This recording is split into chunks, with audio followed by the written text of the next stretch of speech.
Jadi mereka hidup di tengah-tengah situasi Sangiran yang masih rawa, tetapi ada beberapa sungai yang kemudian menembus rawa ini, dan pada jejak aliran sungai itulah mereka itu hidup di situ. Mereka menciptakan alat batu yang berasal dari kalsedon. Mereka melakukan perburuan binatang-binatang yang waktu itu masih sangat miskin spesies. Setelah itu lingkungan di daerah mereka hidup kemudian tertutup oleh berbagai aktivitas vulkanik dari Lawu Purba maupun Merapi Purba sejak 800.000 tahun yang lalu. Nah, sekarang Sangiran itu berbeda dengan Pucangan sebelumnya. Ketika Arkai hidup, mereka hidup di lingkungan hutan terbuka. Dan di situ manusianya berkembang. Kalau selama Pucangan atau endapan lingkungan rawa tadi itu hanya sekitar 10 individu, di lapisan Kapuh ini adalah bagian terbesar dari penemuan Batu Sangiran.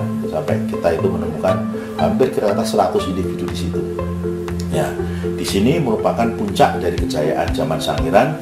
Lingkungan berubah menjadi lingkungan hutan terbuka, lingkungan kontinental yang banyak airnya, ada danau di situ, manusianya sudah banyak, kemudian ada variasi binatang yang lebih banyak, semakin kaya, dan kebudayaan sudah lengkap di situ.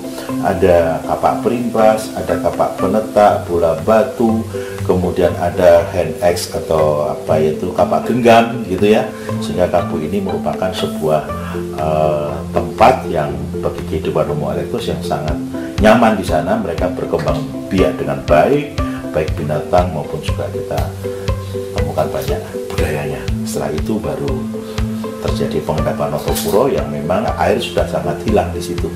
Jadi sudah menjadi stepa dan binatangnya sudah sangat tereduksi, sedangkan manusia tidak ada karena manusia lebih cenderung untuk berpindah dari Sangiran mencari tempat-tempat di sebelah timur sepanjang Bengawan Solo untuk mereka hidup. Jadi Sangiran itu hanya mewakili dua fase kehidupan Homo erectus, arkaik dan tipik, tetapi ini sangat banyak memberikan kontribusi manusia. Itu yang terbanyak dari yang selama ini kita temukan baik di Indonesia maupun di dunia.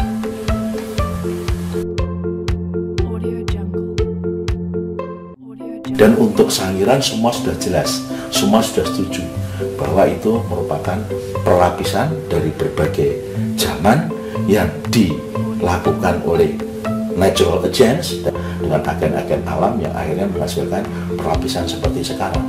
Kemudian kita sudah establish itu semuanya, sudah sangat dikenal dengan baik, maka ini menjadikan pengetahuan umum untuk lingkungan purba di Sangiran yang berubah dari laut dalam, laut dangkal, payau selama kira-kira 1 juta tahun ketika lempung formasi Pucangan itu diendapkan, kemudian adanya Grensbang antara 900.000 sampai 800.000 yang menutup lingkungan danau, dan setelah itu membuat Sangiran menjadi lingkungan kontinental daratan sejak pengendapan lapisan Kapuh dan juga lapisan Notopuro yang memang air sudah sangat hilang di situ.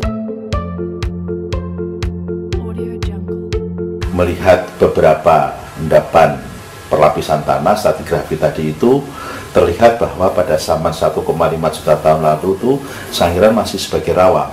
Rawa itu sudah ditumbuhi oleh palinologi mengatakan oleh hutan yang mangrove.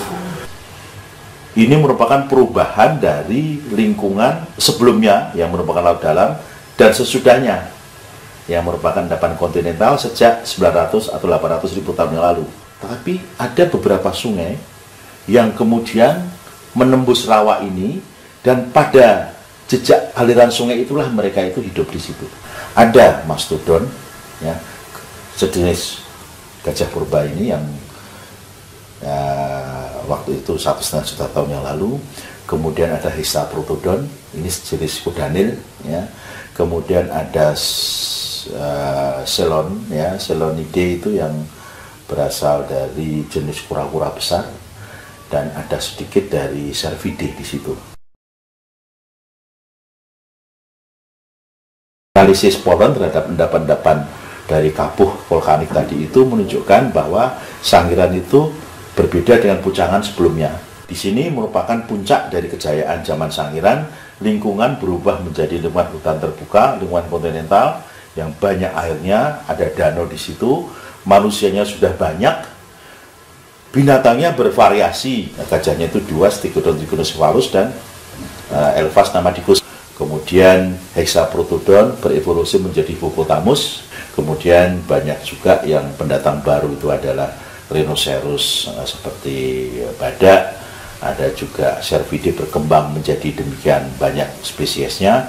Kemudian bovidae ada bos badeng ya, dengan beberapa jenis kerbau, sapi juga di sana, dan juga ada pantera tigris, macan di situ, buaya banyak, juga manusianya juga banyak.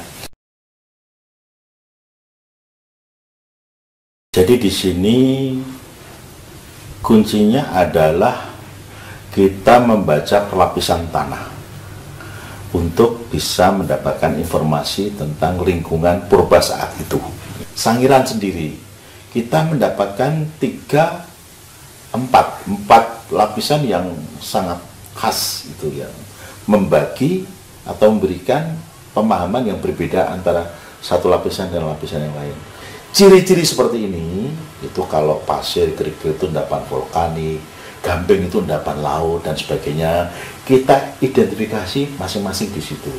Kemudian secara layer per layer, lapisan per lapisan, kita interpretasikan. Jadi seperti ini adalah kemampuan dari teman-teman geologis untuk membaca per lapisan, dan kemudian mereka menafsirkan situasi lingkungannya.